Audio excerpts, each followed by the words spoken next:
Chief ସେକ୍ରେଟାରୀଙ୍କ ହାତରେ ପୁରା କ୍ଷମତା ରହିବ, ଡିଜିଙ୍କ ହାତରେ ପୁରା କ୍ଷମତା ରହିବ ଏବଂ ଏମାନେ ମୁଖ୍ୟମନ୍ତ୍ରୀଙ୍କ ଅଫିସ ଯାହା କହିବ ତା ଦ୍ୱାରା ପରିଚାଳିତ ହେବେ। ଯେମିତି ନବୀନ ବାବୁଙ୍କ ରିଜିମ୍ ଥିଲା ହବ ନା ଏଥିରେ ଟିକେ ଅଲଗା ଆପଣ ଦେଖୁଛନ୍ତି? ନାଇଁ ନାଇଁ ନିଶ୍ଚୟ ମୁଖ୍ୟମନ୍ତ୍ରୀ ଯଦି ଚାହିଁବେ, ମୁଖ୍ୟମନ୍ତ୍ରୀ ଚାହିଁବେ କଣ କରିବେ, ସେ କରିବାକୁ ବାଧ୍ୟ କରିବେ। କିନ୍ତୁ କଥା ହଉଛି ଆପଣ ଏଗେନ୍ ମନେ ରଖିଥାନ୍ତୁ, ଓଡ଼ିଶାର ଏଣ୍ଟାୟାର ପଲିଟିକାଲ ସେଟଅପର ଗୋଟେ ସୁବିଧା କୁହନ୍ତୁ ଅସୁବିଧା ମଧ୍ୟ ଗୋଟେ ଯେ ଆମର ଏଠି ଏଣ୍ଟାୟାର ପଲିଟିକାଲ ସେଟଅପରେ ସମସ୍ତ କଥା କୌଣସି ସ୍ୱବଟ ହେଇନି। ନବୀନ ପଟ୍ଟନାୟକ କେସରେ କଣ ହେଲା, ନବୀନ ପଟ୍ଟନାୟକ ନିର୍ବାଚନ ପୂର୍ବରୁ ହିଁ 2000 ମସିହାରେ ଯେତେ ପ୍ରଥମ ଥର ପାଇଁ ସେ ମୁଖ୍ୟମନ୍ତ୍ରୀ ହେଲେ, ଯଦିଓ ମେଣ୍ଟ ଥିଲା କିନ୍ତୁ ନବୀନ ପଟ୍ଟନାୟକ ଯେ ମୁଖ୍ୟମନ୍ତ୍ରୀ ହେବେ ଏଇଟା ଜଣାଶୁଣା ଥିଲା। ସେଥିରେ କିଛି ଆଉ ଦ୍ୱିଧା ଥିଲା କି? ଦ୍ୱିଧା ନଥିଲା।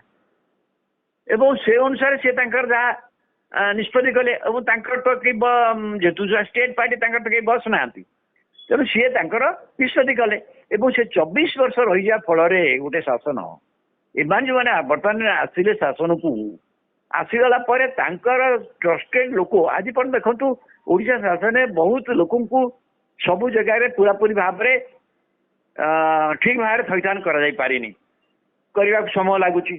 କିଏ ତାଙ୍କ ଲୋକ, କିଏ ଆଙ୍କ ଲୋକ, କିଏ ତାଙ୍କ ଦ୍ୱାରା କେତେ କରିବ, ସେ ବିଷୟ ତାଙ୍କ ମନ ଭିତରେ କିଛି ନା କିଛି ଗୋଟେ ସନ୍ଦେହ ମଧ୍ୟ ରହିଛି। କିନ୍ତୁ ଆଙ୍କୁ ତ ନେଇ କରିବେ ନା, IAS, IPS, OS, OFS ଏଇ ଯୋଉ ଅଛନ୍ତି ଅଫିସର ମାନେ, ଇଭିନ୍ ଇଞ୍ଜିନିୟର ଚୋର ଇଞ୍ଜିନିୟର ତାଙ୍କ ବିରୁଦ୍ଧରେ କାର୍ଯ୍ୟାନୁଷ୍ଠାନ ଆପଣ କରିଦେବେ ଯାହା ବିରୁଦ୍ଧରେ ଅଛି ଅଭିଯୋଗ। କିନ୍ତୁ ମୋଟାନି ଭାବରେ ସେ କ୍ୟାଡର ଗୁଡାକୁ ନେଇକି ତ ଯିବେ ଆପଣ। ସେ କ୍ୟାଡରକୁ ନେଇକି ଗଲା ପରେ ଭିତରେ ସେଇଟା କୋଉ ନା କୋଉଠି ଗୋଟେ ହଉଛି ଯେ ସେଇ ବିଶେଷ ଭାବରେ କହିଲେ IAS, IPS, ତାପରେ OS, OFS ଏଇ ଯୋଉ କ୍ୟାଡର ଅଫିସର ମାନଙ୍କୁ ନେଇକି ଗଲା ବେଳେ ତାଙ୍କୁ ତ ନେଇକି ରଖିବେ, ତାଙ୍କୁ ତ ବାହାର କରିପାରିବେନି। ଯୋଉମାନେ ତାଙ୍କ ସହିତ ପୁରା ଆଇଡେଣ୍ଟିଫାଏଡ ହେଇକି ଥିଲେ ତାଙ୍କୁ ଆପଣ ଏକର୍ସର କରିଦେଲେ, OSD କରିଦେବେ, ଗୋପବନ୍ଧୁ ଏକାଡେମୀ ପଠେଇଦେବେ।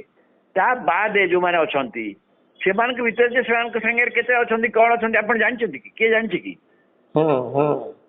ତେଣୁ ନ୍ୟାଚୁରାଲି ଯେତେବେଳେ ନବୀନ ପଟ୍ଟନାୟକ ନରେନ୍ଦ୍ର ମୋଦିଙ୍କ ଉପରେ ଭରସା ରଖିକି ସେଥିରେ ଯେହେତୁ ଓଡ଼ିଶାର କୌଣସି ନେତା ଉପରେ ଭରସା କରି ତ ଲୋକ ଭୋଟ ଦେଲେନି, ଗୋଟେ ବିକଳ୍ପ ଲୋକମାନେ ଚାହୁଁଥିଲେ, ପରିବର୍ତ୍ତନ ଚାହୁଁଥିଲେ ଏବଂ ମୋଦିଙ୍କ ମୁହଁକୁ ଦେଖିକି ଦେଲେ। କାହିଁକିନା ତାଙ୍କର ଏଠି ରାଜ୍ୟରେ କୌଣସି ନେତା ସୃଷ୍ଟି ହେଇପାରିଲେନି, ସେ ମୋଦିଙ୍କ ନେତୃତ୍ୱକୁ ଦେଖିଦେଲେ। ମୋଦି ଓଡ଼ିଶା ପକ୍ଷରେ ଯୋଉ ଗ୍ୟାରେଣ୍ଟି ମଧ୍ୟ ଦିଆଗଲା ଆପଣ ଦେଖିଥିବେ, ସେଟା ମୋଦି ଗ୍ୟାରେଣ୍ଟି ଭାବରେ ଦିଆଗଲା, ଓଡ଼ିଶା ବିଜେପିର ଗ୍ୟାରେଣ୍ଟି ନୁହେଁ। ତେଣୁ ଆକୁ କାର୍ଯ୍ୟକାରୀ କରିବା ପାଇଁ ମୁଖ୍ୟମନ୍ତ୍ରୀ ଦେଖନ୍ତୁ ନମିନେସନରେ ସିଏ ହେଇପାରନ୍ତି, ସେ ଆଗରୁ ନିର୍ଦ୍ଧାର ଥିଲେ, ତୃତୀୟ ଥର ପାଇଁ ମଧ୍ୟ ବିଧାୟକ ଥିଲେ, ଚତୁର୍ଥ ଥର ପାଇଁ ବିଧାୟକ ହେଇଛନ୍ତି ମୋହନ ମାଝୀ। କିନ୍ତୁ ତାଙ୍କୁ ମୁଖ୍ୟମନ୍ତ୍ରୀ ଭାବରେ ନମିନେଟ କରିବାରେ କେନ୍ଦ୍ରୀୟ ନେତୃତ୍ୱ ହିଁ ମୁଖ୍ୟ ଭୂମିକା ନେଇଛି ନା, ଆଉ ସେଟାକୁ ତ କିଏ ଅସ୍ୱୀକାର କରିପାରିବେନି।